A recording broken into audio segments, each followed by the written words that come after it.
Hello everyone, स्वागत है बच्चों आप सबका हमारे इस फंक्शंस के नए लेक्चर में। और जैसा कि बच्चों आपको पता ही है कि हमने पिछले लेक्चर में फंक्शंस का क्लासिफिकेशन पढ़ा था, जिसमें हमने वन वन और मैनी वन वाली मैपिंग कर ली थी। तो आज के लेक्चर में बच्चों हम सर्जेक्टिव फंक्शन, जिसे हम ऑन टू फंक्शन भी कहते हैं, वो पढ़ेंगे, इन टू फंक्शन पढ़ेंगे और कुछ क्वेश्चन हम देखने वाले हैं आज के लेक्चर में। मैं आपको एक चीज़ और ये बताना चाहूँगा बच्चों कि अब थोड़ा सा अपना सिलेबस को थोड़ा सा पेस बढ़ाने के लिए इस मंथ हम ये कोशिश करेंगे कि हम एवरी डे आपके लिए एक लेक्चर अपलोड करें क्लास 12th का। आपको पता ही है कि क्लास 11th का तो प्लेलिस्ट में अपलोड हो ही रहा है अभी ट्रिग्नोमेट्री का लेक्चर। तो 12th के लिए आपके लिए फंक्शंस का एक लेक्चर एवरी डे अपलोड होता रहे, और जैसे ही फंक्शंस खत्म होगा तो अगला जो भी हम चैप्टर पढ़ेंगे उसके हम लेक्चर्स एवरी डे पोस्ट करें, सो दैट कि हमारा सिलेबस थोड़ा सा एक फास्ट फॉरवर्ड मोड में चल पाए। सो आज का बच्चों हम अपना लेक्चर स्टार्ट करते हैं। ठीक है बच्चों, हम स्टार्ट करते हैं अपना आज का लेक्चर। सो आज के लेक्चर में हमें जो पढ़ना है, अभी तक हमने वन वन फंक्शन और मैनी वन फंक्शन पढ़ लिया है। आज हम बच्चों पढ़ने वाले हैं ऑन टू फंक्शन। अगला जो क्लासिफिकेशन टाइप है that is onto function, और इस ऑन टू फंक्शन को ही हम सर्जेक्टिव मैपिंग भी बोलते हैं। This is also known as surjective mapping. एक ही बात, हम ऑन टू फंक्शन बोले या सर्जेक्टिव मैपिंग बोले, दोनों का मतलब सेम। तो ऑन टू फंक्शन क्या होता है, मैं आपको डेफिनेशन रीड आउट करने के पहले समझा देता हूं कि ऑन टू फंक्शन का मतलब क्या है। कि मान लीजिए अगर मेरे पास बच्चों दो सेट है, लेट अस इमेजिन मेरे पास दो सेट है, सेट ए और सेट बी, जिनके बीच में कोई एक फंक्शन f डिफाइंड है। ठीक है, तो इसमें अगर बच्चों हम समझेंगे तो हमें ये बात समझ में आती है कि a function will be called onto अगर मेरे सेट B के सारे ही एलिमेंट्स, अगर मेरे सेट B के सारे ही एलिमेंट्स किसी ना किसी सेट A के एलिमेंट का f इमेज है। दोबारा बोल रहा हूं, एक फंक्शन को ऑन टू तब कहा जाता है अगर सेट B में मौजूद हर एलिमेंट सेट A के एलिमेंट का कोई ना कोई f इमेज है। बोलने का भाव ये है बच्चों कि ऑन टू को वन वन या मैनी वन से कोई लेना देना नहीं। On two is not concerned with कि मैं वन वन की बात कर रहा हूं या मैनी वन की बात कर रहा हूं। On two is only concerned with कि क्या मेरे सेट बी में मौजूद सारे के सारे एलिमेंट्स किसी ना किसी का इमेज हैं या नहीं। दैट्स इट, सिर्फ यही है जो मुझे इंश्योर करना है। मतलब कि मैं ये बोल सकता हूं कि सेट बी में से जो मुझे रेंज मिलेगी वो रेंज और कोडोमेन सेम होना चाहिए। वो रेंज और कोडोमेन सेम होना चाहिए। अगर रेंज और कोडोमेन सेम आ गया सिर्फ और सिर्फ तब मेरा फंक्शन ऑन टू कहलाएगा, अदरवाइज नहीं कहलाएगा। ठीक है, वो चाहे मैनी वन के केस में हो, वो चाहे वन वन के केस में, कोई भी इशू नहीं। चाहे वो मैनी वन के केस में हो, चाहे वो वन वन के बच्चों केस में हो, उसमें कोई भी इशू नहीं है। एक फंक्शन में हमें सिर्फ ये बात ध्यान से समझ के रखनी है कि एक फंक्शन जो होता है वो फंक्शन ऑन टू कब कहलाता है। It is known as an onto function if and only if all the elements of, if and only if all the elements of set B are the f images of some of the element of set A। ठीक है, ये इसका simple सा मतलब है। मैं आपके लिए इसका डेफिनेशन एक बार बच्चों रीड आउट कर देता हूं ताकि आपको एक क्लैरिटी आ जाए। डेफिनेशन ये बोलता है, if the function f from set A to set B is such that each element in set B which is also known as codomain is the f image of at least one element in set A। आप अगर चाहें तो video slow करके या repeat mode में सुन के definition note कर सकते हैं। दोबारा बोल रहा हूं, if the function f is defined from set A to set B is such that each element in B which is also known as codomain is the f image of at least one element in A। हर इसका B का मौजूद element आपके A के किसी ना किसी element का f image होना चाहिए। वो एटलीस्ट वन एलिमेंट बोल रहा है, मतलब अगर एक का होगा तो भी चलेगा, अगर एक से ज्यादा का होगा तो भी चलेगा। Then we say that f is a function from A onto B। तब आप बोलते हैं कि f जो फंक्शन है it is A onto B। A onto B मतलब ये एक ऑन टू फंक्शन है, जिसका मतलब ये है कि सेट B में मौजूद हर एलिमेंट सेट A के एलिमेंट से मैप हो रहा है, या सेट B जो आपका कोडोमेन है वो रेंज के बराबर है। ठीक है, और ऐसे ही फंक्शंस को, ऑन टू ही फंक्शंस को आप सर्जेक्टिव भी बोल सकते हैं। मतलब कि अगर आपके पास कभी बोल दिया जाए कि ये सर्जेक्टिव फंक्शन है तो हमें ये बात समझ में आ जानी चाहिए कि सर्जेक्टिव और ऑन टू का मतलब एक ही। इसको अगर आप लिख के समझना चाहें तो आप ऐसे समझ सकते हैं कि f एक फंक्शन है सेट A से सेट B में, एंड ये सर्जेक्टिव होगा। This will be a surjective function if for all B belongs to set B, set B में मौजूद हर एलिमेंट के लिए, आप कोई भी एलिमेंट ले लीजिए सेट B का, देयर एग्जिस्ट, ये जो सिंबल होता है देयर एग्जिस्ट होता है, there exist some A belongs to set A such that f of A is equal to such that f of A equal to B, कि ये कहीं ना कहीं किसी ना किसी का तो f इमेज होगा ही होगा। ठीक है, बहुत सिंपल सी बात, बहुत सिंपल सी बात है। हमें एज अ थंब रूल जो बच्चों चीजों को याद रखना है वो सिर्फ ये है कि एक फंक्शन को हम ऑन टू सिर्फ और सिर्फ तब कह सकते हैं जब सेट B का मौजूद हर एलिमेंट मैप हो रहा हो सेट A से, दैट्स इट। उतना अगर है तो मेरा फंक्शन ऑन टू होगा, अदरवाइज वो फंक्शन ऑन टू नहीं होगा। अब मान लीजिए अगर मुझे इसका आपको एग्जांपल देना, अगर कोई बच्चा मुझे बोले कि सर आप हमको इसका एग्जांपल दे के बताइए, तो एग्जांपल के रूप में बच्चों में बहुत इजीली आपको बता सकता हूं कि आप ले लीजिए, मान लीजिए आपने f एक फंक्शन डिफाइन किया फ्रॉम R टू R, कि जिसका सेट A में भी आप सारे रियल नंबर्स रख सकते हैं, सेट B में भी आपने सारे रियल नंबर्स रखे, तो आपको एक ऐसा फंक्शन बोलना पड़ेगा जो हर रियल नंबर के लिए डिफाइंड है। लेट अस से मैं बोलता हूं fx एक फंक्शन है व्हिच इज 2x + 1, या कोई भी आप लीनियर फंक्शन बोलिए, कोई भी आप लीनियर फंक्शन बोलिए। आपने लास्ट लेक्चर में बच्चों आपने पढ़ा है कि लीनियर फंक्शन जो होता है वो हमेशा 1 1 होता है। एक लीनियर फंक्शन हमेशा 1 1 मैपिंग होती है। 1 1 मैपिंग को हम इंजेक्टिव मैपिंग भी बोलते हैं। और ये 1 1 मैपिंग क्यों होती है? लीनियर फंक्शन बच्चों 1 1 मैपिंग सिर्फ और सिर्फ इसलिए होता है क्योंकि आप जब उसका ग्राफ बनाएंगे तो केवल आप हॉरिजॉन्टल जब लाइन बनाएंगे एक्स एक्सिस के पैरेलल, तो वो उस ग्राफ को केवल एक ही जगह कट करेगा, उससे ज्यादा जगह कट नहीं करेगा। इसलिए ये 1 1 मैपिंग तो है ही, लेकिन साथ ही साथ ये एक सर्जेक्टिव फंक्शन भी है, ये ऑन टू फंक्शन भी है। क्यों ऑन टू फंक्शन है? ये ऑन टू फंक्शन बच्चों इसलिए है क्योंकि आप देख सकते हैं कि इसका रेंज क्या आएगा, इसका रेंज ऑल रियल नंबर्स आएगा, क्योंकि ये हर जगह डिफाइंड है, स्ट्रेट लाइन है, और रेंज जो था वो कोडोमेन के बराबर आ जाए, इसलिए ये क्या होगा, एक ऑन टू फंक्शन होगा। वैसे ही मान लो अगर मैं आपको बोलता हूं कि फंक्शन एक मैंने डिफाइन किया फ्रॉम R टू R+ मतलब पॉजिटिव रियल नंबर्स, R+ मतलब पॉजिटिव रियल नंबर्स। मान लीजिए अगर मैं आपके लिए बच्चों फंक्शन लिख लूं e⁻x, मान लीजिए अगर बच्चों मैं आपके लिए फंक्शन लिख दूं e⁻x, तो आप देखिए डोमेन तो सही है, आप कुछ भी चाहे वहां रख सकते हैं। और e⁻x का ग्राफ कैसा होता है? x एक्सिस के ऊपर होता है। e⁻x का अगर आप ग्राफ देखेंगे तो इस तरीके का इसका ग्राफ होता है। ये सारे ही रियल नंबर्स लेगा, पॉजिटिव रियल नंबर्स। तो अगेन इसका जो रेंज आ रहा है वो कोडोमेन के बराबर है। इस वजह से ये मेरा फंक्शन क्या हो जाएगा, this function will also be a 1 1 function. 1 1 तो है ही, और उसके साथ साथ ऑन टू फंक्शन भी, ठीक है। इसके बाद मान लीजिए अगर मैं आपको बोलता हूं कि f एक फंक्शन डिफाइंड है from R+ to R, f एक फंक्शन डिफाइंड है फ्रॉम R+ टू R, मतलब कि इसका डोमेन है पॉजिटिव रियल नंबर्स, लेकिन रेंज है ऑल रियल नंबर्स, कोडोमेन है ऑल रियल नंबर्स। तो आप मान लीजिए आप बोल दें कि यार fx को आप लिख लो ln x, आप fx को लिख लो ln x।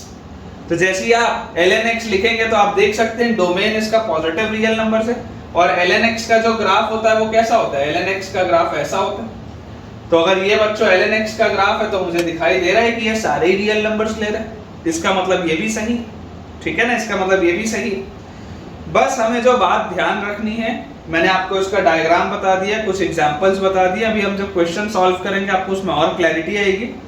नोट में हमें, नोट अगर आप लिख रहे होंगे तो नोट में हमें बच्चों सिर्फ इस बात को ध्यान रखना है कि this is the most important note, कि रेंज और कोडोमेन सेम होना चाहिए। नोट में सिर्फ इतना सा है बच्चों कि रेंज और कोडोमेन मस्ट बी सेम, ठीक है ना, तब आपका fx जो होगा वो ऑन टू होगा।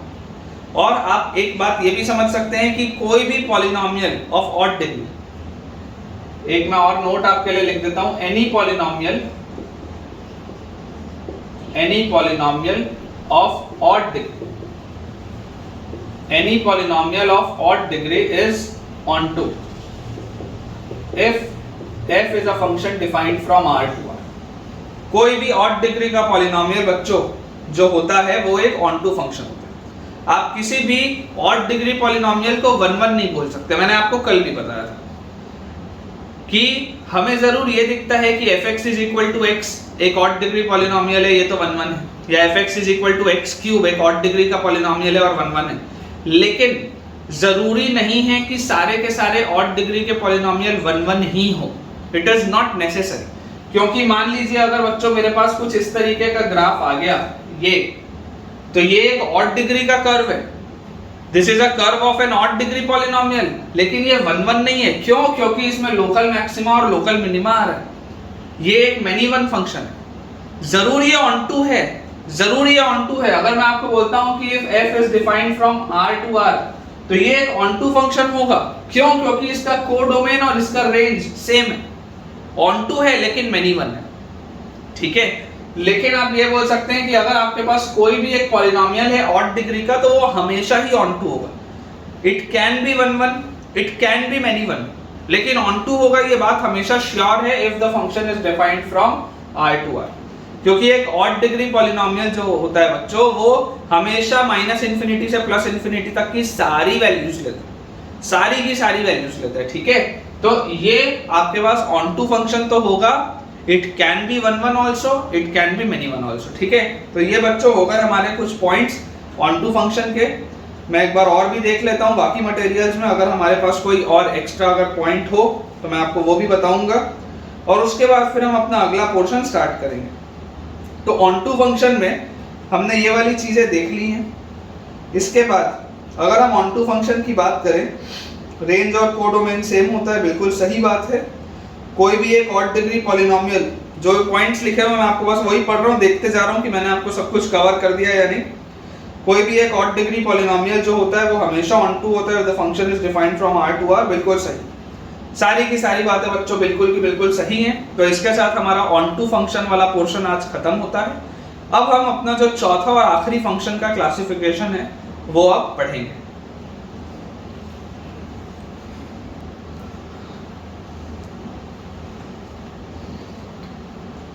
तो बच्चों ऑन टू फंक्शन पढ़ने के बाद, ऑन टू फंक्शन पढ़ने के बाद हमें जो पढ़ना है, ऑन टू फंक्शन पढ़ने के बाद बच्चों हमें जो पढ़ना है that is into function. Into function onto के बाद अब जो लास्ट फंक्शन का क्लासिफिकेशन हमें पढ़ना है दैट इज इनटू फंक्शन। तो मैं पहले आपको इनटू फंक्शन भी समझा देता हूं, उसके बाद हम देखेंगे कि थ्योरेटिकली इसके क्या क्या पॉइंट्स हैं। तो बहुत सिंपल सी बात है बच्चों की, अगर आपको ऑन टू फंक्शन अच्छे से समझ में आया है तो इनटू फंक्शन भी समझना कोई बहुत बड़ी बात नहीं है।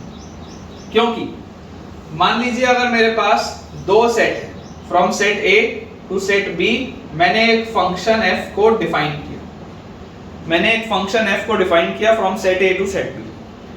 अब अगर मैं आपको बोलता हूं कि ये फंक्शन इनटू कब होगा, तो ये फंक्शन बच्चों इनटू होगा जब आपके पास सेट B में कम से कम एक एलिमेंट खाली रह जाए।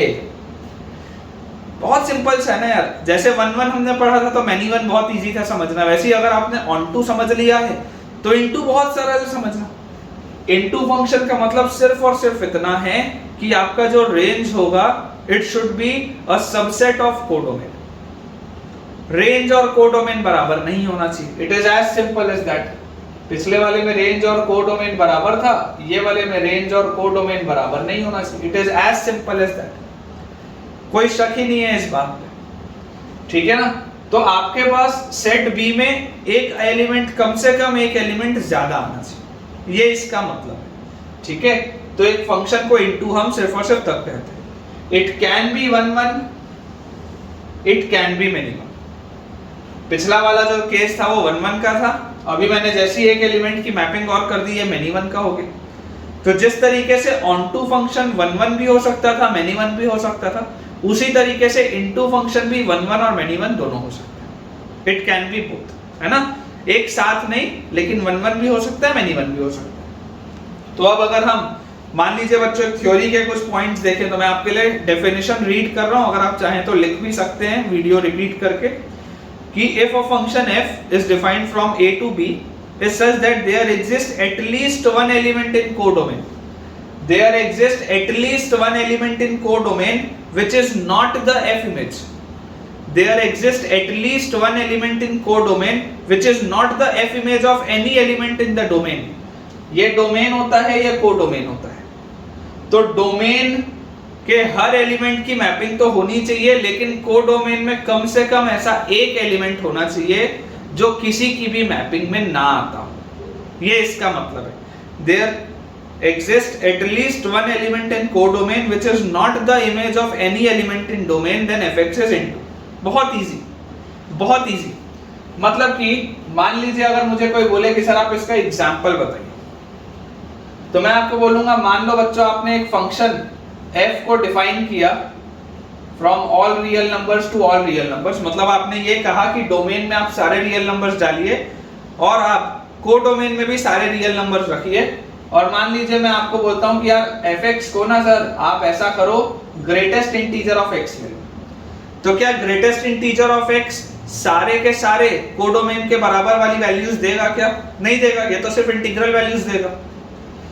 मान लीजिए मैं बोल दूं fx is equal to mod x, क्या mod x सारी की सारी नेगेटिव वैल्यूज देगा? क्या नहीं देगा. मतलब इसमें भी जो रेंज आएगा वो क्या होगा? कोडोमेन का सबसेट होगा. मान लीजिए मैं आपको बोल दूं fx is equal to signum x. देखिए इन सब का डोमेन ऑल रियल नंबर्स है. इन सभी का बच्चों जो डोमेन है वो ऑल रियल नंबर्स है, लेकिन क्या मुझे रेंज में पूरा का पूरा कोडोमेन मिल रहा है? क्या नहीं मिल रहा. मान लीजिए अगर मान लो मैं बोलता हूं बच्चों fx is equal to ax square plus bx plus c, एक क्वाड्रेटिक मैंने लिख दी. तो क्या एक क्वाड्रेटिक का कर्व सारे के सारे रियल नंबर्स दे सकता है? क्या नहीं दे सकता. It is very easy to understand.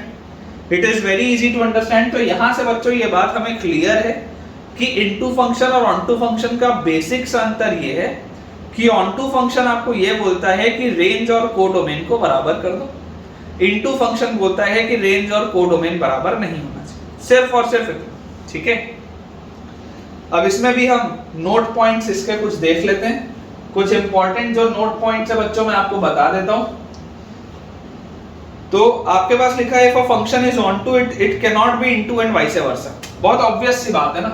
अगर ऑनटू होगा कोई एक फंक्शन तो इनटू नहीं होगा, अगर कोई फंक्शन इनटू होगा तो ऑनटू नहीं होगा. दोनों एक साथ तो नहीं हो सकते.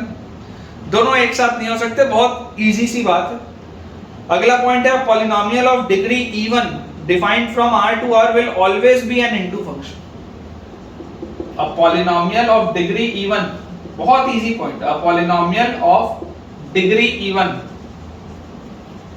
a polynomial of degree even defined from a polynomial of degree even defined from r to r. अगर मान लीजिए आपने एक इवन डिग्री पॉलिनोमियल लिया तो आपको भी बच्चों ये बात पता है कि इवन डिग्री पॉलिनोमियल कभी भी माइनस इंफिनिटी से इंफिनिटी में मूव नहीं करता. माइनस इंफिनिटी से इंफिनिटी में मूव सिर्फ और सिर्फ ऑड डिग्री पॉलिनोमियल्स करते हैं. मतलब अगर आपने एक फंक्शन को डिफाइन किया है from all real numbers to all real numbers, तो आप ये बात समझ सकते हैं कि अगर आप एक इवन डिग्री पॉलिनोमियल लेंगे तो उसका रेंज हमेशा कोडोमेन का एक सबसेट होगा. उसका रेंज हमेशा कोडोमेन से कम होगा. तो वैसी स्थिति में आप बोल सकते हैं कि अगर आपके पास एक इवन डिग्री पॉलिनोमियल है तो it can never be an onto function. It will always be an into function only, क्योंकि वो हमेशा उसका रेंज कोडोमेन से बराबर नहीं होगा. तो polynomial of degree even defined from r to r will always be an into function. ये हमेशा ही एक into function होगा. will always be an into function. ठीक है. और एक पॉलिनोमियल ऑड डिग्री का जो होता है, मैंने अभी आपको पिछले वाले में बताया ही है कि ऑड डिग्री वाले पॉलिनोमियल्स को हम ऑनटू कहते हैं. इसके बाद हम बाकी मटेरियल में भी देख लेते हैं. अगर हमारे पास कुछ एक्स्ट्रा कोई भी पॉइंट हो थियोरेटिकली तो हम आपको वो भी एक्सप्लेन बच्चों कर देंगे और उसके बाद फिर हम अपना अगला पोर्शन आगे बढ़ाएंगे. तो इनटू फंक्शन का मैंने आपको डायग्राम बता ही दिया है. इनटू फंक्शन में मैंने आपको ये भी बता दिया कि रेंज और कोडोमेन बराबर नहीं होना चाहिए. उसके बाद मैंने आपको बता दिया कि इवन डिग्री पॉलिनोमियल्स जो होते हैं वो हमेशा इनटू होते हैं. एक इंपॉर्टेंट पॉइंट यहाँ पर लिखना रह गया है. याद करिए हमने क्वाड्रेटिक बाय क्वाड्रेटिक वाली चीज पढ़ी थी मेनी वन में. कि लीनियर बाय लीनियर जो होता है वो हमेशा 1 1 होता है, लेकिन क्वाड्रेटिक बाय क्वाड्रेटिक जो होता है वो हमेशा क्या होता है, मिनिमम होता है। उसी तरीके से आप देख सकते हैं, एक इंपॉर्टेंट पॉइंट है डेस्मॉस में, आप प्लॉट भी करके देख सकते हैं कि क्वाड्रेटिक बाय क्वाड्रेटिक, कभी भी अगर आपके पास क्वाड्रेटिक बाय क्वाड्रेटिक होगा विदाउट एनी कॉमन फैक्टर,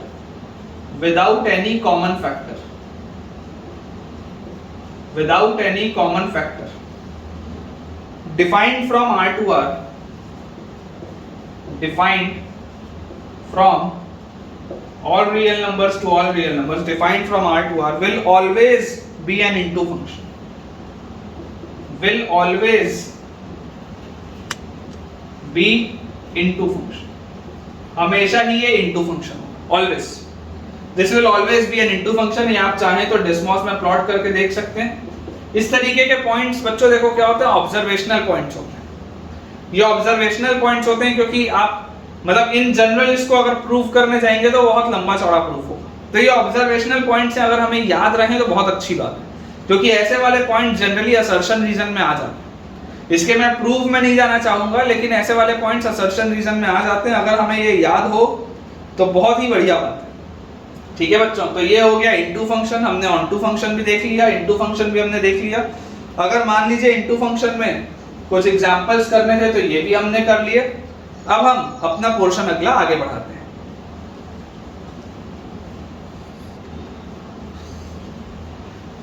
सो बच्चों हम अब अपना अगला पोर्शन आगे बढ़ाते हैं।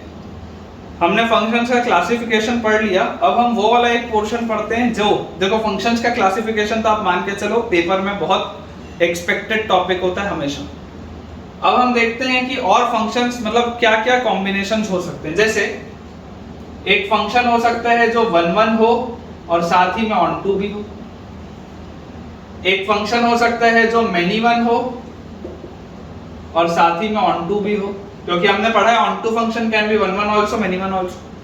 वैसे ही एक फंक्शन हो सकता है जो 1 1 हो और इनटू हो, और हमारे पास हो सकता है कि एक फंक्शन हो जो मेनी वन हो और इनटू। ये चार पॉसिबल हमारे पास केसेस है। कोई भी जो फंक्शन होगा वो इन्हीं चारों की कैटेगरी में लाई करेगा, किसी ना किसी में इसी में जाके वो सेट होगा। ठीक है ना, हमारे पास अगर कोई भी फंक्शन होता है उसमें अगर एक फंक्शन 1 1 है और ऑन टू भी है, 1 1 है और ऑन टू भी है, मतलब 1 1 है तो इंजेक्टिव तो है ही वो, और इंजेक्टिव के साथ साथ वो और क्या है, ऑन टू भी है। ऑन टू भी है मतलब वो सर्जेक्टिव भी है। 1 1 है और ऑन टू है मतलब इंजेक्टिव भी है और सर्जेक्टिव भी है। तो ऐसे फंक्शंस जो इंजेक्टिव भी हो और सर्जेक्टिव भी हो, ये बहुत खास तरीके के फंक्शंस होते हैं जिन्हें कहा जाता है बाइजेक्टिव फंक्शंस। ये बहुत खास तरीके के फंक्शंस होते हैं जिन्हें कहा जाता है bijective functions. This is important. वैसे ही मान लीजिए अगर मेरे पास कोई ऐसा फंक्शन है जो मेनी वन है और ऑन टू है, तो मेनी वन है इसका मतलब इंजेक्टिव तो नहीं है ये, this is not an injective function, इसलिए मैंने आई के ऊपर बार लगा दिया। और ऑन टू है तो सर्जेक्टिव तो है। वैसे ही अगर मान लीजिए 1 1 है तो 1 1 है तो ये इंजेक्टिव होगा, लेकिन इनटू है तो मतलब इसका सर्जेक्टिव ये नहीं। और अगर कोई फंक्शन मेनी वन है मतलब इंजेक्टिव भी नहीं है और इनटू है मतलब सर्जेक्टिव भी। ये चार पॉसिबिलिटीज हो सकती है। जैसे कि अगर मान लीजिए मैं आपको इसका ये बना के दिखाऊं कि आपका सेट किस तरीके से बनेगा, तो आप बच्चों समझ सकते हैं जो पहला वाला है वो 1 1 भी है और ऑन टू भी है, इसका मतलब कि ये कुछ इस तरीके की मैपिंग होगी, कुछ इस तरीके की मैपिंग होगी 1 1 और ऑन टू। अगर हम अगले वाले की बात करें मेनी वन और इनटू, तो सॉरी मेनी वन और ऑन टू, तो मेनी वन है और ऑन टू है, तो ऑन टू है तब तो इधर वाले तो सारे होंगे ही, लेकिन मेनी वन मान लीजिए ऐसा, ये ऐसा सारे पॉइंट्स कवर्ड है लेकिन मेनी वन है। मान लीजिए अगर मुझे कोई बोलता है कि सर 1 1 और इनटू बताइए, तो 1 1 और इनटू में बहुत इजी है, आप समझ सकते हैं 1 1 है मतलब मैपिंग तो एक एक ही होगी, मैपिंग तो एक एक ही होगी, लेकिन क्योंकि ये इनटू बोल रहा है तो यहां पर जरूर कोई एक आध पॉइंट एक्स्ट्रा होगा। और लास्ट वाला अगर बेटा पॉइंट है मेनी वन और इनटू, तो मेनी वन और इनटू है मतलब कि ये इस तरीके का होगा कुछ, इस तरीके का कुछ होगा, और इनटू है तो कोई एक आध पॉइंट एक्स्ट्रा होगा। तो आपके जो भी फंक्शन होंगे बच्चों वो इसी कैटेगरी में लाया करेगा। कोई भी फंक्शन, ये बहुत हॉट टॉपिक होता है for JEE mains and advance. It is a very hot topic, very probable topic. इससे सवाल बनता है। आप अगर पीवाईक्यूज भी उठा के देखेंगे तो आपको इसमें से सवाल मिलेगा, बिल्कुल मिलेगा। तो देखिए, मैंने आपको बता दिया कि यार इस तरीके की मैपिंग हो सकती है। इंजेक्टिव और सर्जेक्टिव हो सकता है, इंजेक्टिव हो सकता है और नॉट सर्जेक्टिव हो सकता है, विच इज 1 1 into।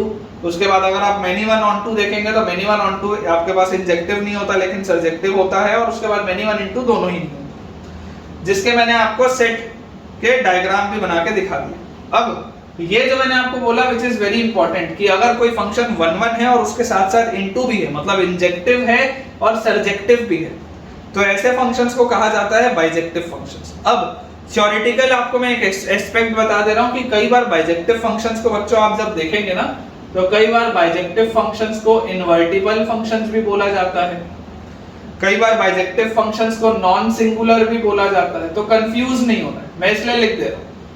बाइजेक्टिव बोला जाता है, इनवर्टिबल बोला जाता है, नॉन सिंगुलर बोला जाता है, बाई यूनिफॉर्म भी बोला जाता है। ये सारे ही इसके नाम, ये सारे के सारे बच्चों इसी के नाम है। तो इसमें हमको बिल्कुल भी कंफ्यूज होने की जरूरत नहीं है कि क्या बोला जा रहा है, सबका मतलब वही, they all mean the same, ठीक है। तो इसके साथ बच्चों हमने फंक्शंस का अपना जो क्लासिफिकेशन वाला पोर्शन था वो खत्म कर लिया है। अब हम जो स्टार्ट करेंगे वो हम कुछ क्वेश्चंस की प्रैक्टिस करेंगे अब अपने बचे हुए आज के लेक्चर में, सो दैट कि हमें ये जो पूरा थ्योरेटिकल एस्पेक्ट अभी हमने पढ़ा है उससे हम और बढ़िया से क्लियर हो जाए।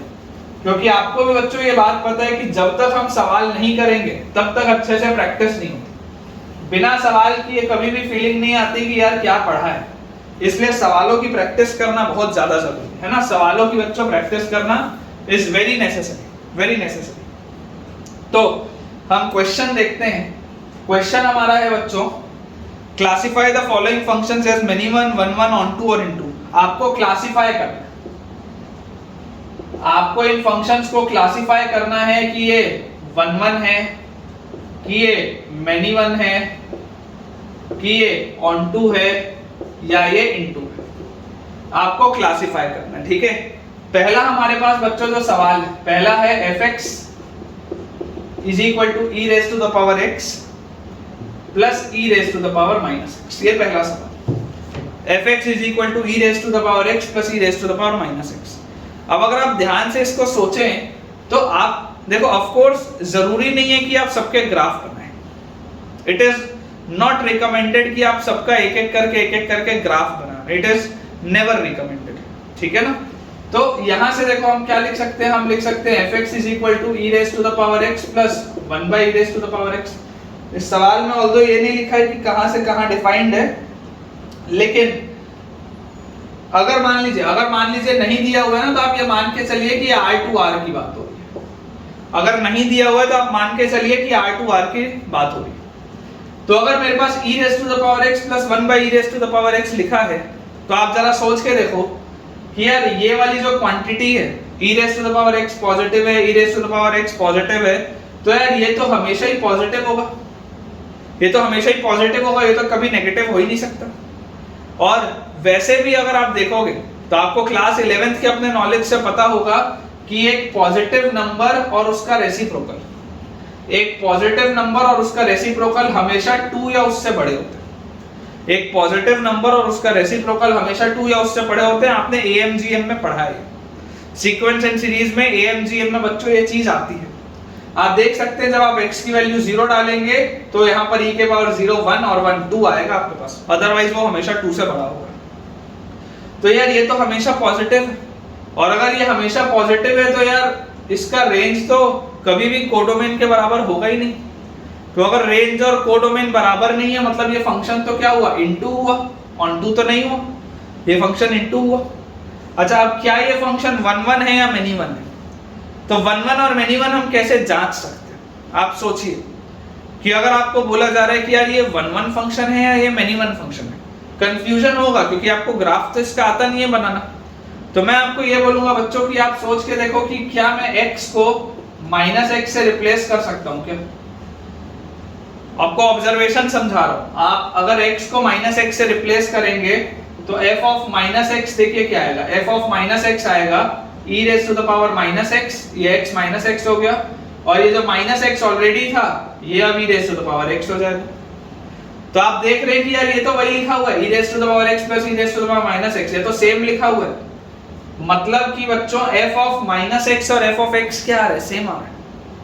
f ऑफ x और f ऑफ -x अगर बच्चों सेम आ गया, इसका मतलब ऐसे बहुत सारे x होंगे जिनका सेम आंसर आएगा। मतलब आप x इक्वल टू अगर 1 रखोगे तो f ऑफ 1 जो आएगा वही f ऑफ -1 भी आएगा। तो देखो दो एलिमेंट्स का सेम इमेज मिल गया। अगर मान लो आप x की जगह 2 रखोगे तो f ऑफ 2 जो आएगा वही f ऑफ -2 आएगा। दो एलिमेंट्स का सेम इमेज मिल गया। तो अगर दो एलिमेंट्स का सेम इमेज मिल रहा है तो ये ऑब्वियसली 1 1 तो हो नहीं सकता, ये होगा many one. This will be many one। तो ये जो पहला वाला हमारा सवाल है बच्चों, this will be many one and into। अब अपना आंसर भी चेक कर लेते हैं। बिल्कुल सही लिखा हुआ है बच्चों आंसर इसका many one into। हमारा ये जो फंक्शन है this is many one into, और इसका रेंज भी अगर आप बोलेंगे तो इसका रेंज भी हमने बिल्कुल सही निकाला है। इसका अगर मान लीजिए आपसे रेंज भी आ जाता तो इसका रेंज आ जाता क्लोज ब्रैकेट 2 से इंफिनिटी। आपको दिखाई दे भी रहा है, आपको ये चीज बच्चों दिखाई दे भी रही है कि यार इसका रेंज क्या है, क्लोज ब्रैकेट 2 से इंफिनिटी। इसके बाद अगर मान लीजिए हम बच्चों दूसरा सवाल देखें तो दूसरा सवाल हमें बोलता है fx is equal to x cube. ये तो बहुत ही सरल सवाल है। fx is equal to x cube तो बहुत ही सरल सवाल है। एक्स क्यूब का हमने ग्राफ भी पढ़ा है। ये ऐसा कुछ ग्राफ होता है बच्चों एक्स क्यूब का, ऐसा इस तरीके का ग्राफ होता है एक्स क्यूब। तो अगर ये fx is equal to x cube हमारे पास आ रहा है तो इसका मतलब क्या है? इसका मतलब बच्चों सिर्फ और सिर्फ इतना सा है fx is equal to x cube का, कि आप देख सकते हैं आप कहीं पर भी हॉरिजॉन्टल लाइन डालेंगे तो एक ही बार आपके ग्राफ को कट करेगा, which means it is a 1-1 mapping. ये 1-1 मैपिंग है। और अगर कुछ भी नहीं लिखा हुआ, मतलब ये r से r है, तो आप देख सकते हैं इसका जो रेंज है, इसका रेंज कोडोमेन के बराबर है। तो अगर रेंज और कोडोमेन बराबर है इसका मतलब क्या है कि यार ये क्या होगा, अगर रेंज और कोडोमेन बराबर है मतलब कि ये 1-1 के साथ साथ ऑन टू भी होगा। तो एक फंक्शन जो 1-1 भी होता है और ऑन टू भी होता है, वैसे फंक्शंस को हम क्या कहते हैं? They are known as bijective functions. They are known as bijective functions. ठीक है ना? तो ये अपने पास आ गया बच्चों, 1-1 है, ऑन टू है, बाइजेक्टिव है। बिल्कुल सही, हमने इसको भी कैलकुलेट किया। अब ये दो सवाल हम मिटा देते हैं ताकि हम अपना अगला पोर्शन कर पाए, अगले और कुछ सवाल अपन कर पाए। आई होप बच्चों आपको बहुत मजा आ रहा होगा, क्योंकि आपको चीजें क्लियर हो रही होंगी। मुझे कई बार अक्सर ये बच्चे बताते हैं कि सर क्लासरूम के अंदर कई बार चीजें बहुत अच्छे से क्लियर नहीं हो पाती हैं, आप जिस भी इंस्टीट्यूट में पढ़ते होंगे। लेकिन हाँ, यहाँ पर अपने पास ये बेनिफिट है कि अपने पास टाइम का कंस्ट्रेंट नहीं है। अपन अपने हिसाब से क्लास का ड्यूरेशन 1.5 घंटा भी कर सकते हैं, 2 घंटा भी कर सकते हैं, नंबर ऑफ लेक्चर्स भी बढ़ा सकते हैं। तो प्रेशर नहीं है सिलेबस भगाने का, इसलिए आपको मुझे उम्मीद है कि बढ़िया से समझ में आ रहा होगा। थर्ड वाला अगर हम देखें, देखिए आप अपने डाउट्स को तो जरूर कमेंट से पूछ ही सकते हैं बच्चों, उसमें कोई भी प्रॉब्लम नहीं है। डाउट्स हो गए, होमवर्क के लिए कुछ क्वेश्चंस हो गए, आप बेझिझक होकर पूछ सकते हैं। fx is equal to root over 1 plus x square, ये हमारे पास है। fx is equal to root over 1 plus x square. Again क्योंकि इसमें कुछ भी दिया नहीं हुआ है तो मैं r टू r मानूंगा। अब अगर fx इज इक्वल टू बच्चों root over 1 plus x square लिखा हुआ है तो आप सोचिए कि यार एक स्क्वायर रूट है, एक स्क्वायर रूट तो हमेशा पॉजिटिव होता है या इक्वल टू 0 होता है। मुझे दिख रहा है ये इक्वल टू 0 कभी नहीं हो सकता। तो अगर एक स्क्वायर रूट हमेशा पॉजिटिव होता है तो यार इसका रेंज तो कभी भी कोडोमेन के बराबर होगा ही नहीं। रेंज और कोडोमेन बराबर नहीं है, मतलब ये तो क्या है, एक इनटू फंक्शन है। और उसके बाद अगर हम बात करें तो आप वापस से वही अपना लॉजिक देखिए कि क्या मैं x को -x से रिप्लेस करूं तो f ऑफ -x मेरे पास आ जाएगा रूट ओवर 1 प्लस -x का स्क्वायर, मतलब ये आ गया root over 1 plus x square, मतलब ये अगेन वही आ गया fx आ गया। तो यार ये तो f ऑफ -x और f ऑफ x क्या आ गया, सेम आ गया। मतलब f ऑफ 1 जो होगा वही f ऑफ -1 होगा, f ऑफ 2 जो होगा वही f ऑफ -2 होगा। तो बोलने का मतलब क्या है? बोलने का मतलब बच्चों ये है कि बहुत सारे ऐसे एलिमेंट्स होंगे जिनका सेम इमेज है। 1 का जो इमेज है वही -1 का इमेज है, 2 का जो इमेज है वही -2 का इमेज है। मतलब कि ये 1-1 मैपिंग भी नहीं है, this is a many one mapping. ठीक है ना, this is a many one mapping. तो ये हमारे पास बच्चों आ जाएगा कि ये इनटू है और मेनी वन, ठीक है, this is into and many one, बिल्कुल सही। और इसमें भी आप अगर मान लीजिए इसके रेंज की बात करें तो रेंज भी बच्चों देखो यहाँ पर निकाल पाना बहुत इजी है, क्योंकि हमें पता है कि यहाँ पर x स्क्वायर लिखा है रूट के अंदर। x स्क्वायर की जो मिनिमम वैल्यू होती है, x स्क्वायर की मिनिमम वैल्यू क्या होती है, x स्क्वायर की मिनिमम वैल्यू 0 होती है। x स्क्वायर कभी भी नेगेटिव तो हो ही नहीं सकता। तो अगर मुझे इसकी मिनिमम वैल्यू निकालनी है तो इसकी मिनिमम वैल्यू मैं अगर 0 रख दूं तो 1 आ जाएगी। और अगर मैं इसकी मैक्सिमम वैल्यू की बात करूं तो आप जरा सोच कर देखिए, जैसे जैसे आप x बढ़ाते जाएंगे ये पूरी चीज इंफिनिटी की तरफ बढ़ती जाएगी। तो इसकी मैक्सिमम वैल्यू क्या आ गई, इंफिनिटी। तो इसकी मिनिमम वैल्यू है 1 पर और इसकी मैक्सिमम वैल्यू है इनफाइनाइट, क्योंकि आप जैसे जैसे x बढ़ाते जाएंगे वैसे वैसे बच्चों आपके इस पूरे के पूरे फंक्शन की वैल्यू बढ़ते जाएगी। एक सवाल हम और देख लेते हैं, 3 सवाल हमने कर लिए हैं, चौथा एक सवाल अपन और देखते हैं। फोर्थ वाला बच्चों जो हमारे पास क्वेश्चन है, फोर्थ वाला क्वेश्चन थोड़ा सा ध्यान से हमें समझना पड़ेगा। फोर्थ क्वेश्चन में लिखा है f एक फंक्शन है विच इज डिफाइंड फ्रॉम -1 से 1 क्लोज्ड से it is defined from -1 to 1। ये एक फंक्शन -1 से 1 और -1 से 1, इसका डोमेन और कोडोमेन दोनों सेम है, -1 से 1, हर जगह डिफाइंड नहीं है। और fx जो बच्चों फंक्शन है, fx हमें दिया हुआ है sin 2x। इंपॉर्टेंट, थोड़ा सा इसमें बच्चों को डाउट भी हो सकता है, इंपॉर्टेंट है, थोड़ा सा ध्यान से समझेंगे, ठीक है। ये हमारे पास सवाल है। अब अगर बच्चों ये हमको सवाल दिया हुआ है तो इस सवाल में आप सोच कर देखिए कि यहाँ पर मुझे ये लिखा हुआ fx is equal to sin 2x है। अब sin 2x का मान लो अगर मैं जनरल ग्राफ बनाऊं sin 2x का, तो sin 2x का जनरल ग्राफ ऐसा है, this is the general graph of sin 2x, this a general graph of sin 2x, जहां पर आप जानते हैं कि ये जो 2x है ये आपका आर्ग्यूमेंट है, मतलब कि जब आप x की वैल्यू 0 डालेंगे तो 0 मिलेगा, जब आप x की वैल्यू यहाँ पर π/4 डालेंगे, सोचिए जब आप x की वैल्यू π/4 डालेंगे, ये सब आपने पढ़ा है, अगर नहीं भी आता हो तो ध्यान से समझिए, आपको समझ में आएगा। अगर आप x की वैल्यू π/4 डालेंगे तो 2 × π/4 क्या हो जाएगा, π/2, 2 × π/4 हो जाएगा बच्चों π/2, तो sin ऑफ π/2 होता है 1, मतलब ये जो 1 आ रही है वैल्यू, ये 1 वाली वैल्यू कहां पर आ रही होगी, ये 1 वाली वैल्यू बच्चों आ रही होगी π/4 पे। देखो ये sin x का ग्राफ नहीं है, ये ग्राफ sin 2x का है, आर्ग्यूमेंट बदल गया, आर्ग्यूमेंट बदल गया। अगर sin x का ग्राफ होता तो π/2 पे बनाता, लेकिन आर्ग्यूमेंट बदल गया। अच्छा, इसके बाद आप जब x की वैल्यू π/2 डालेंगे, आप जब x की वैल्यू π/2 डालेंगे तो π/2 डालते ही sin ऑफ π आ जाएगा।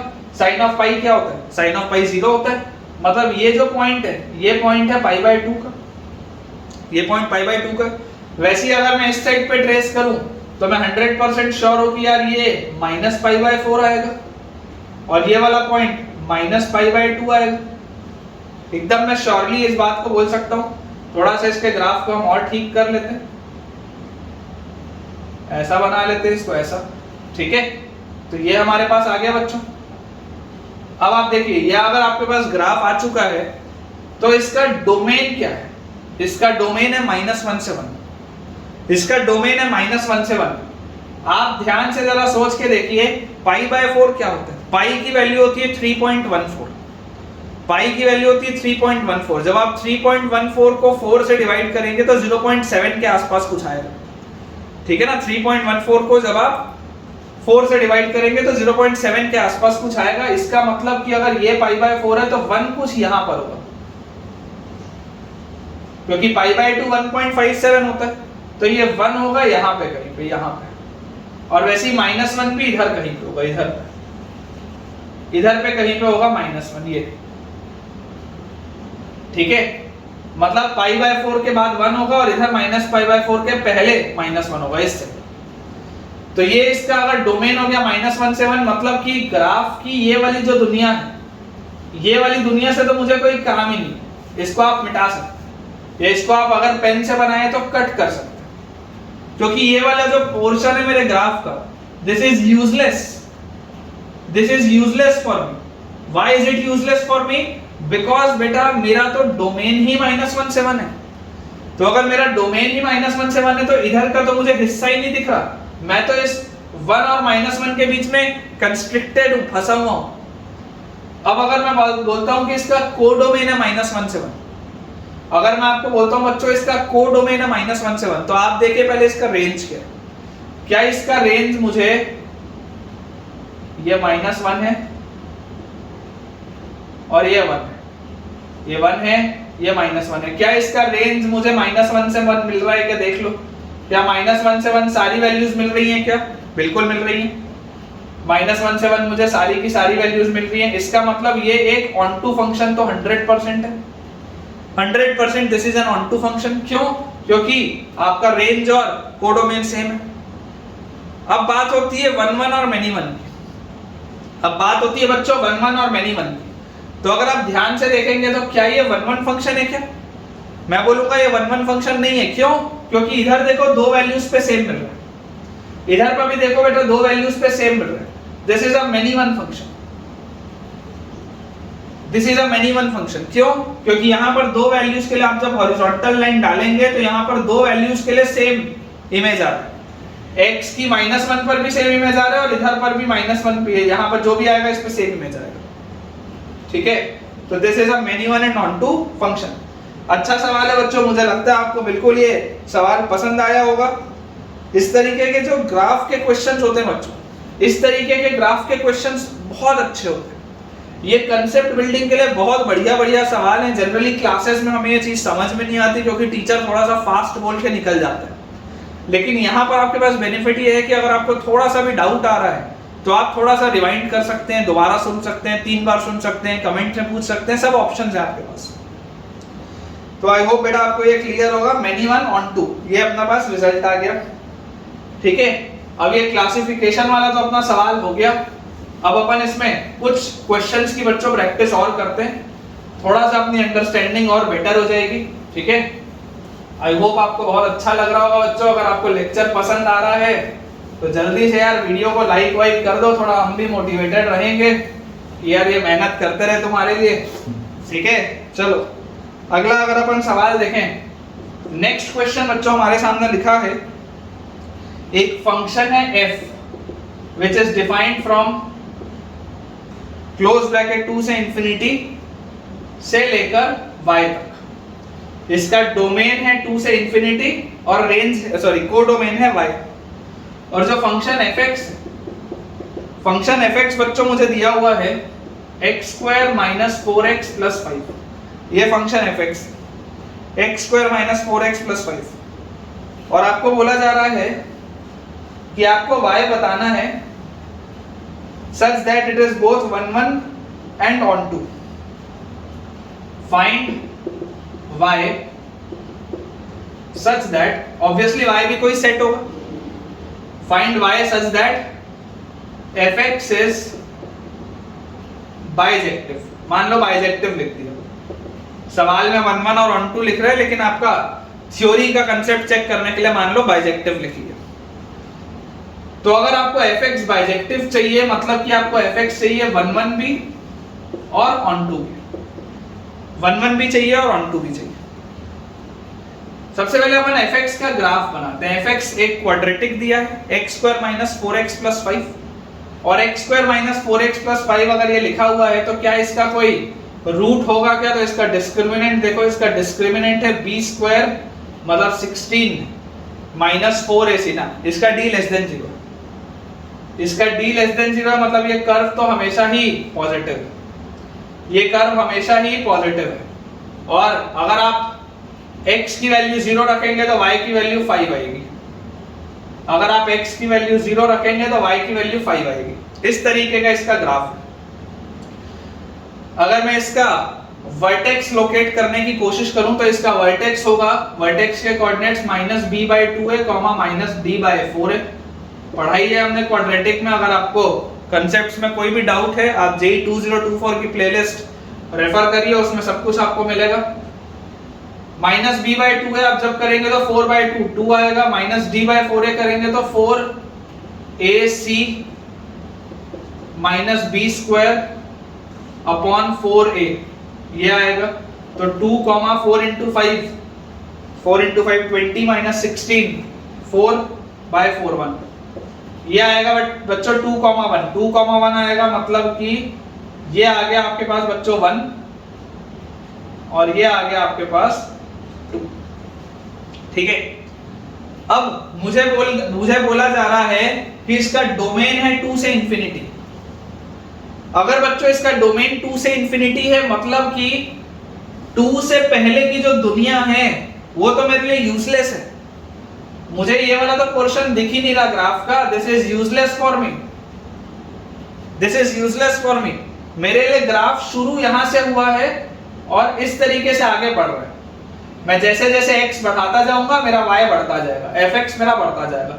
ये वाली दुनिया बेकार हो गई मेरे लिए, है ही नहीं, दिख ही नहीं रहा मुझे दिखाई सिर्फ ये दे रहा है, इधर का मुझे बस पोर्शन दिख रहा है, बाकी तो सब बेकार है।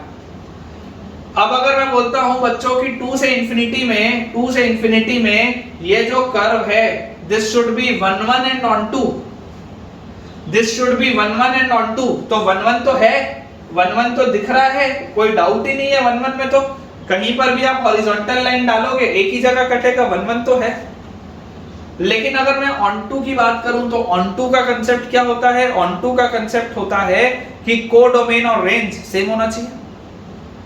ये y लिखा है कोडोमेन की जगह, तो y किसके बराबर होना चाहिए? अगर ये कोडोमेन की जगह लिखा है और अगर ये ऑन टू है तो कोडोमेन और रेंज सेम होना चाहिए।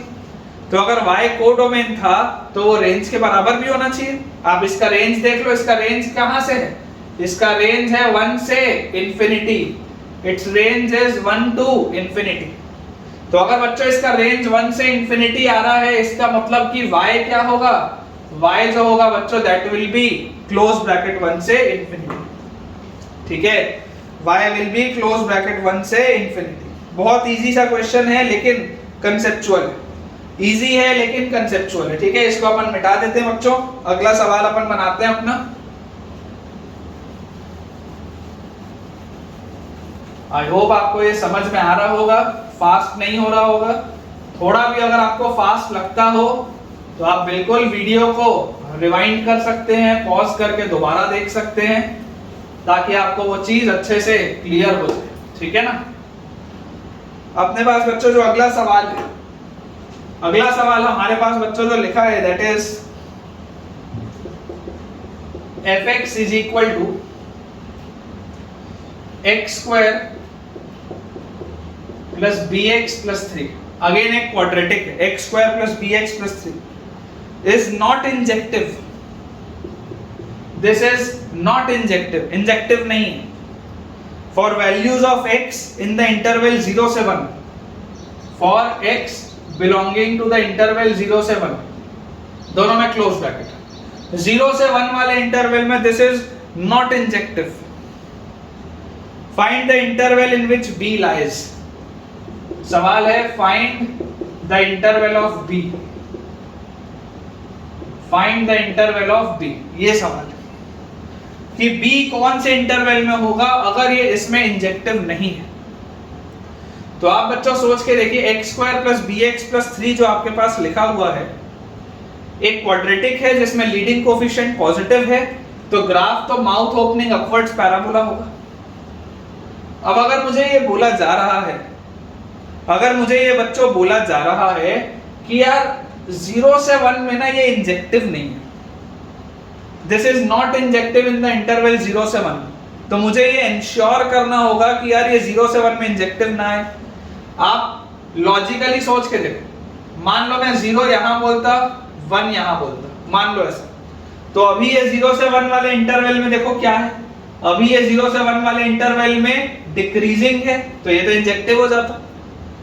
मान लो मैं अगर आपको ऐसा बोलता कि यार 0 यहां रख लो 1 यहां रख लो, अगर मैं अभी आपको बोल रहा होता तो अभी आप बोलते कि सर 0 में और 1 में ये तो इंक्रीजिंग है, 0 से 1 में तो इंक्रीजिंग है, अगेन इंजेक्टिव हो जाता, 1 1 हो जाता। लेकिन अगर आपको ये पर्टिकुलरली बोला गया है कि ये 0 से 1 में इंजेक्टिव नहीं है, इसका मतलब ये बात 100% श्योर है कि ये जो इसका कर्व आ रहा है ना, ये जो इसका वर्टेक्स आ रहा है, यह वर्टेक्स 100% 0 से 1 के बीच में आ रहा होगा, क्योंकि अगर ये 0 से 1 के बीच में नहीं आ रहा होता तो ये फंक्शन तो क्या होता, इंजेक्टिव हो जाता। अगर 0 से 1 यहाँ पर होता तो यहाँ पे देखो क्या होता, आपका ग्राफ डिक्रीजिंग होता, इंजेक्टिव होता। अगर 0 से 1 यहाँ पर होता तो आपका ग्राफ इंक्रीजिंग होता, इंजेक्टिव होता।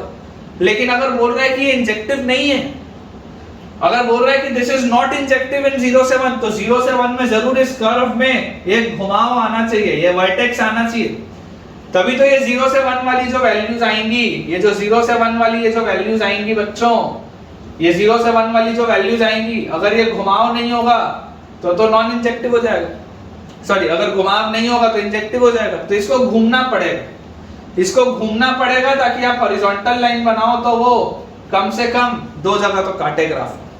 तो बोलने का मतलब ये है कि इसका वर्टेक्स का x कोऑर्डिनेट क्या होता है, -b/2a। ये जो होना चाहिए ये 100% बेटा आपका 0 से 1 के बीच में आना चाहिए, ये 0 से 1 के बीच में आना चाहिए। और इसमें मैं बोलूंगा कि इसमें आपको इक्वालिटी हटानी पड़ेगी अगर आपको क्वाड्रेटिक का कंसेप्ट आता है तो, क्योंकि आप ये सोच के देखो कि अगर मैं आपको बोल दूं कि यार ये 0 है, ये 1 है, और ये जो मेरा कर्व था इसका वर्टेक्स आ गया 0 पे, इसका मान लो वर्टेक्स आ गया 0 पे, तो अगर वर्टेक्स 0 पे आएगा तो देखो 0 से 1 में तो ये इंक्रीजिंग हो गया वापस से, 0 से 1 में अगर इंक्रीजिंग हो गया तो ये तो इंजेक्टिव हो गया। या मान लो अगर बच्चों मैं आपको बोल रहा होता कि इसका ना वर्टेक्स 1 पे आ रहा है, मान लो अगर मैं आपको बोल रहा होता कि इसका वर्टेक्स ना 1 पे आ रहा है, तो अगर इसका वर्टेक्स 1 पे आ रहा होता तो ये कर्व ऐसा होता, ऐसा होता ये कर्व। तो अभी भी अगर इसका वर्टेक्स 1 पे आ रहा होता तो देखो 0 से 1 में ये क्या है, 0 से 1 में ये डिक्रीजिंग है, मतलब अभी ये इंजेक्टिव होता। तो वर्टेक्स इसका 0 से 1 के बीच में होना चाहिए, 0 नहीं हो सकता, 1 नहीं हो सकता।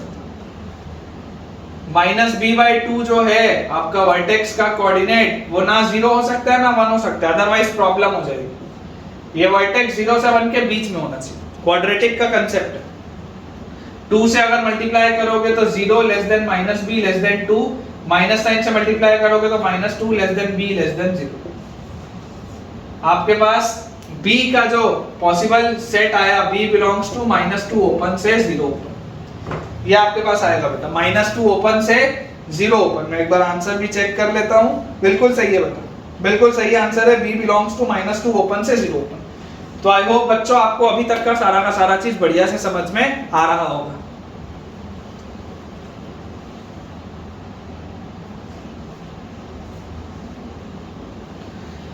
ठीक है बच्चों, सो अगला सवाल हमारे सामने लिखा हुआ है।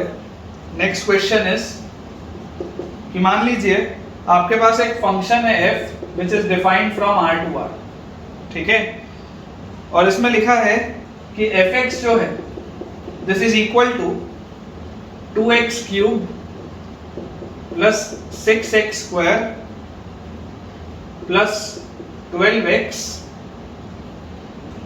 plus 3 cos x minus 4 sin x।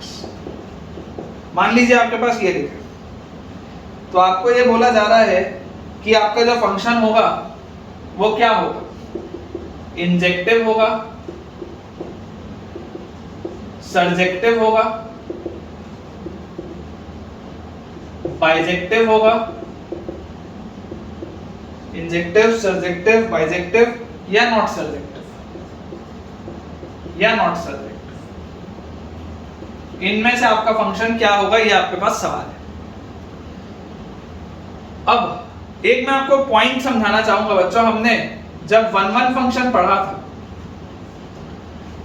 ये एक पॉइंट आता है 1-1 फंक्शन में कि एक फंक्शन को हम 1-1 कब कहते हैं।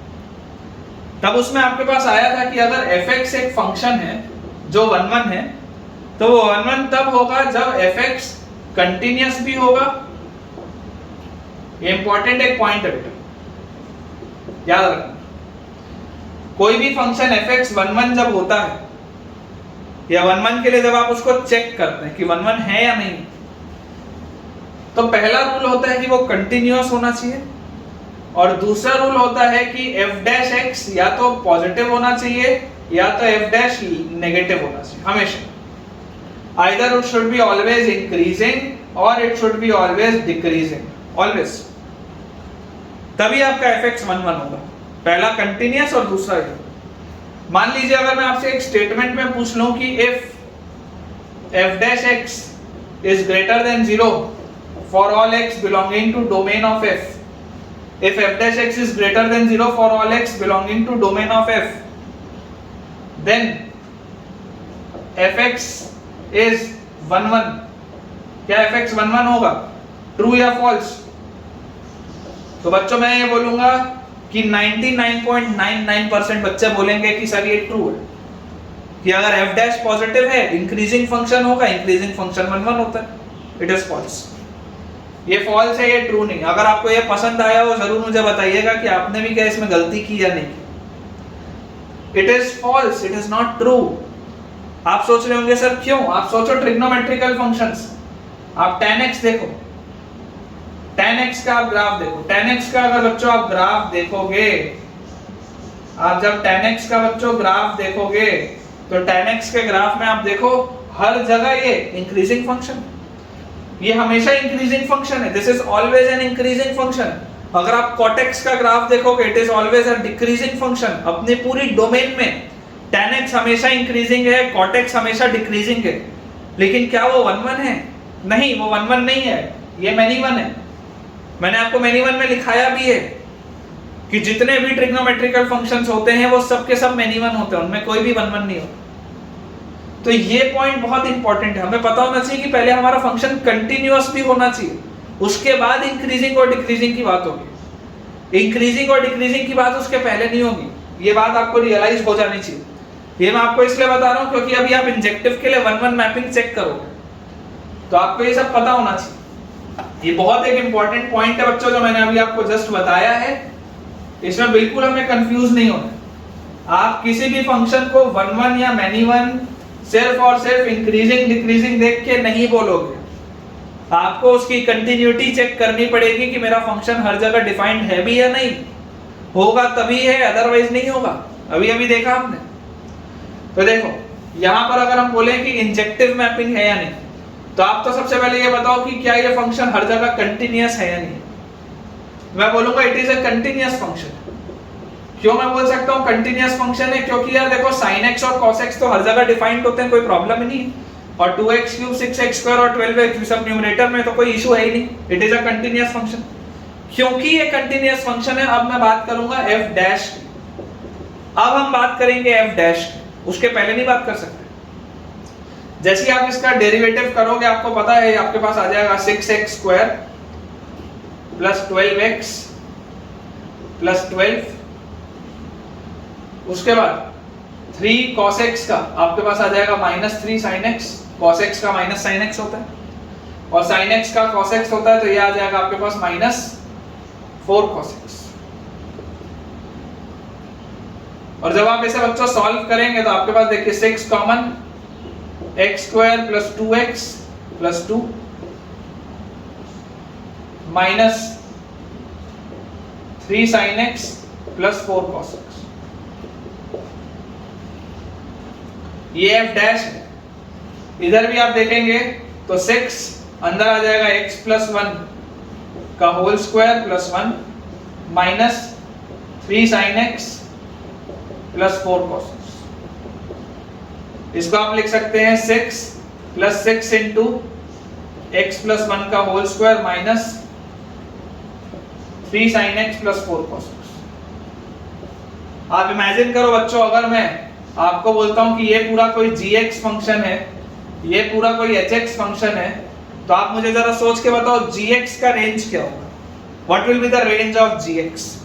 तो इसका रेंज निकालने के लिए बोलोगे सर इसका मिनिमम वैल्यू निकालो। मिनिमम वैल्यू के लिए इस पूरे को 0 कर दो x की वैल्यू -1 पे, और जैसे ही इसका मिनिमम वैल्यू आप x की वैल्यू -1 पर बोलोगे तो इसका मिनिमम वैल्यू आ जाएगा सर 6, मैक्सिमम वैल्यू तो आएगा इंफिनिटी।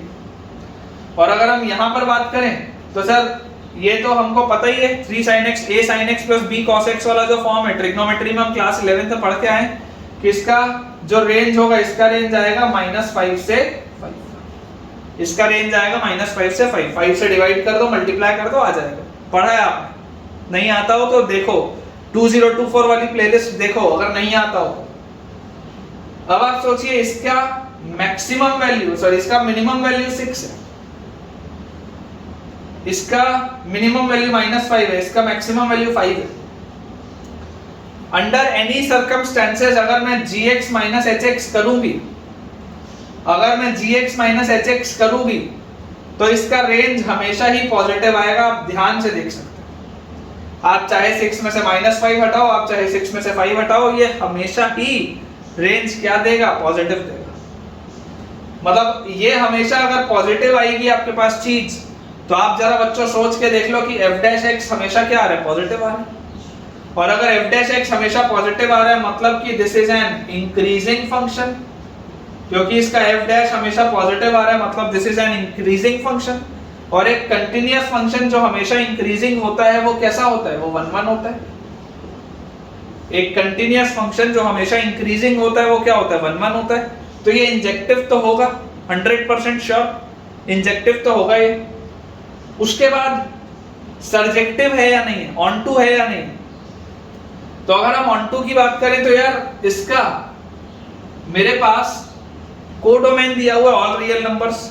आप जरा सोच के देखो, अगर आप x को -इंफिनिटी की तरफ लेके जाओगे तो ये पूरी चीज नेगेटिव होते जाएगी। ये तो बहुत छोटा सा नंबर है, ये पूरी चीज नेगेटिव होते जाएगी -इंफिनिटी की तरफ। तो fx क्या हो जाएगा? -इंफिनिटी की तरफ जाएगा। और जब आप x को पॉजिटिव इंफिनिटी की तरफ लेकर जाओगे, बढ़ाते जाओगे, तो ये तीनों नंबर्स बढ़ते जाएंगे। ये तो बहुत छोटे से, तो fx क्या जाएगा? पॉजिटिव इंफिनिटी की तरफ जाएगा। मतलब -इंफिनिटी की तरफ आपका ग्राफ बहुत नीचे है, -इनफाइनाइट में है। पॉजिटिव इंफिनिटी की तरफ आपका ग्राफ बहुत ऊपर है, +इनफाइनाइट में है। तो इसका जो रेंज है वो क्या है? ऑल रियल नंबर्स है। इसका रेंज क्या आ रहा है? इसका रेंज तो ऑल रियल नंबर्स आ रहा है।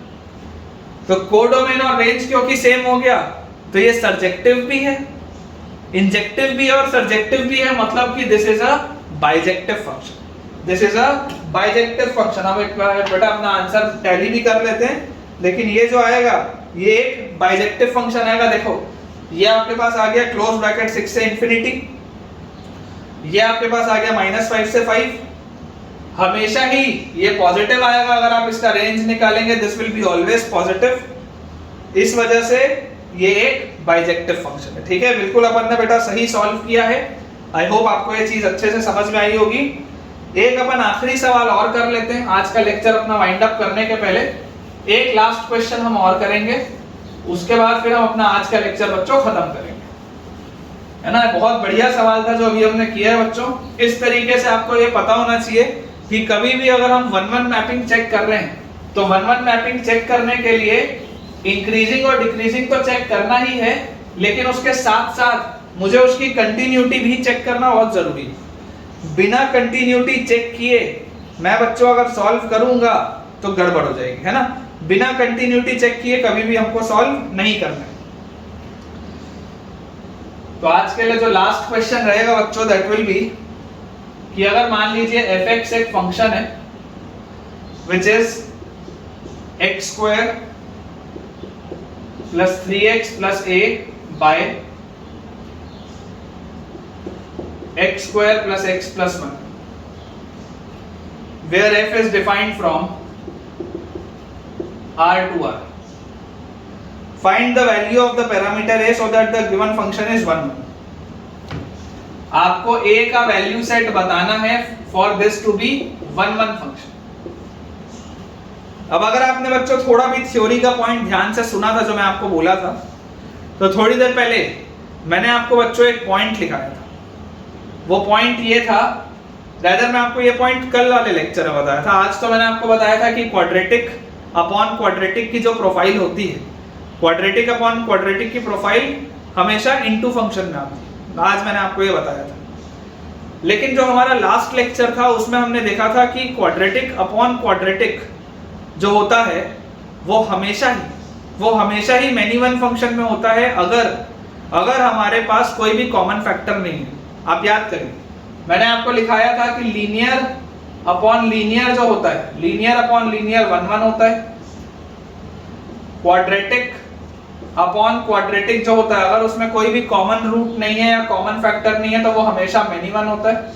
और आज मैंने आपको बताया कि क्वाड्रेटिक अपॉन क्वाड्रेटिक इनटू भी होता है, क्वाड्रेटिक अपॉन क्वाड्रेटिक इनटू भी होता है, वो कभी भी ऑन टू नहीं होता। तो अगर आप ऐसे देखेंगे तो ये तो ऑलरेडी मुझे पता है कि यार ये क्वाड्रेटिक अपॉन क्वाड्रेटिक लिखा है, और ऑब्वियसली नीचे वाले का तो कोई भी कॉमन फैक्टर है ही नहीं। ऑब्वियसली आपको पता है नीचे वाले का तो कोई भी कॉमन फैक्टर है ही नहीं। तो अगर नीचे वाले का कोई भी कॉमन फैक्टर है ही नहीं तो यार ये तो मेनी वन होना चाहिए, ये तो वन वन हो ही नहीं सकता। मतलब एक ही तो कोई भी वैल्यू आ ही नहीं सकती पॉसिबल वैल्यू, इसका आंसर तो नल सेट होना चाहिए। अगर आपको थ्योरी याद है तो देखिए सवाल ओरली होगा, लेकिन अगर मान लो हमें फिर भी सॉल्व करके देखना हो, अगर हमें फिर भी सॉल्व करके देखना हो तो वन वन के लिए हमें क्या पता है, वन वन के लिए मेरा फंक्शन इंक्रीजिंग डिक्रीजिंग होना चाहिए और कंटिन्यूअस होना चाहिए। कंटिन्यूटी चेक करने के लिए आपको दिखाई दे रहा है कि डिनोमिनेटर जो है वो एक ऐसा नंबर लिखा हुआ है, एक ऐसा एक्सप्रेशन लिखा हुआ है विच इज ऑलवेज पॉजिटिव, क्योंकि नीचे वाले क्वाड्रेटिक का डिस्क्रिमिनेंट लेस देन 0 है, इट इज ऑलवेज पॉजिटिव, कभी 0 हो ही नहीं सकता। तो ये फंक्शन तो हमेशा कंटिन्यूअस होगा, उसमें कोई प्रॉब्लम नहीं। अब अगर हम बात करें कि वन वन के लिए मुझे चेक करना है तो मैं निकालूंगा f डैश x। आपको hx by gx का आता ही होगा, डिफरेंशिएशन निकालना, नीचे वाले का होल स्क्वायर करेंगे, नीचे वाले को वैसे का वैसे ही रखेंगे, ऊपर वाले का डिफरेंशिएशन करेंगे, माइनस ऊपर वाले को वैसा वैसा ही रखेंगे, नीचे वाले का डिफरेंशिएशन करेंगे और ये रिजल्ट आ जाएगा। सॉल्व आप करें, f डैश x आपके पास आ जाएगा, यहां से देखिए 2x और x square, 2x cube 2x और x, 2x स्क्वायर 2x और 1, 2x 3 से करेंगे 3x square 3x 3 minus 2x cube 6x square 2ax x square 3x और a डिवाइड करेंगे x square plus x plus 1 के होल स्क्वायर। यहां से बच्चों देखो 2x क्यूब और माइनस 2x क्यूब तो कट गया। अब मेरे पास और क्या क्या आ रहा है, देखो 2x स्क्वायर और 3x स्क्वायर कितना होता है 5x स्क्वायर, 5x स्क्वायर में से 6x स्क्वायर गया तो माइनस x स्क्वायर और एक और x स्क्वायर गया तो माइनस 2x स्क्वायर आया। 2x और 3x 5x में से 3x गया तो 2x और माइनस 2ax तो plus 2x minus 2ax। Constant number में 3 में से a गया तो plus 3 minus a upon x square plus x plus 1 का होल स्क्वायर। अब आप सोच के देखिए कि क्या ये चीज हमेशा पॉजिटिव होगी या हमेशा नेगेटिव होगी। ये जो f डैश लिखा है, अगर आप इसे 1 1 बनाना चाहते हैं तो it should be either always increasing और ऑलवेज डिक्रीजिंग। मुझे यहाँ पर दिखाई दे रहा है कि डिनोमिनेटर तो हमेशा पॉजिटिव है, लेकिन ऊपर वाला जो एक्सप्रेशन है वो एक क्वाड्रेटिक एक्सप्रेशन है जिसका लीडिंग कोएफिशिएंट -2 है, मतलब कि this is mouth opening downwards parabola. तो अगर मैं इसे 1 1 चाहता हूं तो मुझे इसे बोलना पड़ेगा this should be always negative, क्योंकि ये माउथ ओपनिंग डाउनवर्ड पैराबोला है। अगर मैं इसे 1 1 चाहता हूं तो this should be always negative, तभी तो डिक्रीजिंग फंक्शन होगा, तभी तो 1 1 आएगा, अदरवाइज कैसे आएगा। 1 1 आने के लिए it should be either increasing और डिक्रीजिंग। नेगेटिव मुझे यहाँ पर दिखाई दे रहा है लीडिंग कोएफिशिएंट, तो ये इंक्रीजिंग तो हो ही नहीं सकता, हमेशा ही नेगेटिव आना चाहिए। अब अगर ये हमेशा नेगेटिव आना चाहिए तो देखो ये लिखा हुआ है -2x square plus x into 2 minus 2a plus 3 minus a, this should be always negative. आप देख सकते हैं ये नीचे वाला चीज तो हमेशा ही पॉजिटिव होगा, आप इसको हटा सकते हैं, this should be always negative. अब एक क्वाड्रेटिक है जो हमेशा नेगेटिव होना चाहिए, तो अगर एक क्वाड्रेटिक हमेशा नेगेटिव होना चाहिए मतलब कि उसका डिस्क्रिमिनेंट क्या होना चाहिए, 0 से छोटा। अगर एक क्वाड्रेटिक है जो हमेशा नेगेटिव होना चाहिए तो इसका डिस्क्रिमिनेंट क्या होना चाहिए, 0 से छोटा। तो अगर आप इसका डिस्क्रिमिनेंट अब देखेंगे तो इसका डिस्क्रिमिनेंट क्या आएगा, b स्क्वायर माइनस 4a और c, ये होना चाहिए 0 से छोटा। तो यहां से बच्चों देखो 2 और ये वाला 2, इसको तो आप ब्रैकेट के बाहर निकाल लो, स्क्वायर करके तो 4 आ जाएगा, ये 4 और 4 तो आप हटा दो, 1 माइनस ए का होल स्क्वायर आ जाएगा 1 प्लस ए स्क्वायर माइनस 2a और माइनस माइनस प्लस, तो प्लस 2 इंटू 3 प्लस 6 और प्लस 2 इंटू माइनस है मतलब minus 2। This should be negative. तो यहां से हमारे पास आ गया a square minus 4a plus 7 should be negative. हमारे पास आ जाएगा बच्चों a square minus 4a plus 7 should be negative, या आप इसको लिख सकते हैं a माइनस 2 का होल स्क्वायर। तो a माइनस 2 का होल स्क्वायर लिखूंगा तो a square minus 4a plus 4 plus 3 should be negative. ये आ जाएगा आपके पास। जरा सोच के देखो क्या ये हमें कभी भी नेगेटिव हो सकता है क्या? ये एक परफेक्ट स्क्वायर है प्लस 3 है, ये तो हमेशा ही पॉजिटिव होगा। और अगर ये हमेशा ही पॉजिटिव होगा तो this is never true, this is never true. तो अगर ये कभी भी ट्रू नहीं है इसका मतलब a की कोई भी वैल्यू नहीं आएगी, इसका मतलब a की कोई भी वैल्यू नहीं आएगी। a बिलोंग्स टू 5 या नल सेट, जो कि मैं आपको डायरेक्टली भी बोल दिया था शुरू में ही थ्योरी से कि अगर क्वाड्रेटिक अपॉन क्वाड्रेटिक लिखा है तो क्वाड्रेटिक अपॉन क्वाड्रेटिक तो मेनी वन होता है, अगर उसमें कोई भी कॉमन फैक्टर ना हो तो। ये तो 1 1 की बात हो रही है, तो a की तो कोई वैल्यू आ ही नहीं सकती जिसके लिए वो मेनी वन है। ठीक है, यहां से भी आप देख लीजिए हम एक ऐसे रिलेशन पर पहुंच चुके हैं जिसका कोई भी सॉल्यूशन नहीं है। एक बार हम अपना आंसर बच्चों टैली कर लेते हैं बहुत जल्दी से। तो हमारे पास बिल्कुल ये सही लिखा हुआ है कि ऐसी a की कोई भी वैल्यू नहीं आएगी जिसके लिए ये रिलेशन सच हो। ऐसी हमारे पास a की कोई भी बच्चों वैल्यू नहीं आएगी जिसके लिए ये रिलेशन सच हो। तो इसके साथ बच्चों हम अपना आज का पोर्शन एंड पे पहुंचते हैं। आज हमने कई सारे क्वेश्चंस की प्रैक्टिस की, क्लासिफिकेशन ऑफ फंक्शन वाला पोर्शन खत्म भी किया। अगले लेक्चर में हम आगे की थ्योरी भी पढ़ेंगे, कुछ क्वेश्चंस की प्रैक्टिस और भी करेंगे। और आज के इस वीडियो के डिस्क्रिप्शन में बच्चों अगर आप देखेंगे तो आपको होमवर्क की एक शीट दिख रही होगी। उस होमवर्क की शीट के लिंक को आप जरूर ओपन करें, उसे डाउनलोड करें, उसे अटेम्प्ट करें। उसमें उसके आंसर्स भी दिए हुए हैं, क्वेश्चंस भी दिए हुए हैं, और जो भी आपके डाउट्स आए उस शीट में आप उसे जरूर पूछिए। तो आई होप आपकी पढ़ाई बहुत अच्छी चलते रहे आगे भी। Thank you.